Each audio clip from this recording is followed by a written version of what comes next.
आरोग्य सेवा सक्षम करण्याचे काम जिल्ह्यामध्ये पालकमंत्री नामदार राधाकृष्ण विखे पाटील यांच्या माध्यमातून होत आहे।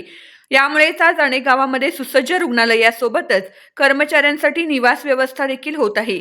या माध्यमातून सर्वसामान्य जनतेला आरोग्याच्या चांगल्या सुविधा देण्याचे काम आरोग्य विभागाच्या माध्यमातून व्हावे।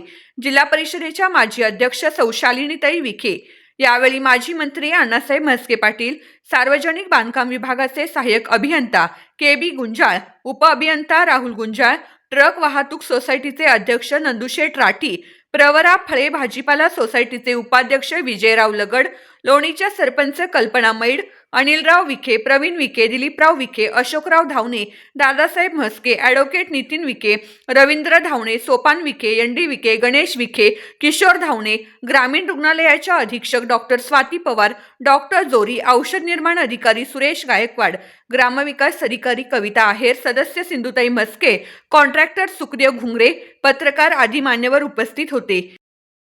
संदर्भात आपण नुकतंच आता उद्घाटन केलेलं आहे। मटन मार्केट संदर्भ साहेबांनी आता आपल्याला माहिती दिलेली आहे। आपलं ग्रामपंचायतीची इमारत सुंदर अशी होणार आहे आणि हे बांधकाम करत असताना जे काही शासनाचे मॉम आहे आताच गुंजाळ साहेबांनी सांगितलं की त्याच्यामध्ये आपल्याला थोडेसे बदल करावे लागतील, कारण डॉक्टर्स लोक राहायचं म्हटलं तर त्या पद्धतीने त्यांना क्वार्टर्सही चांगल्या पद्धतीने पाहिजे। कारण मी आता वाकडीला गेले, वाकडीला ते क्वार्टर्समध्ये गेले तर पाय ठेवायचे म्हणजे हे नाही, असं वाटतं आपले लोक जे आहेत बाळासाहेब नगरच्या याच्यातले इतके सुंदर पद्धतीने त्यांचे घर आहे, असे ते क्वार्टर्स आहेत तिथे, म्हणजे कसे राहतात मलाच वाईट वाटतं तिथं। आणि निधी एक कोटीचा 2-2 कोटीचा निधी प्रत्येक याच्या वेळेस तिथं ते दुरुस्तीच्या नावाखाली करतात।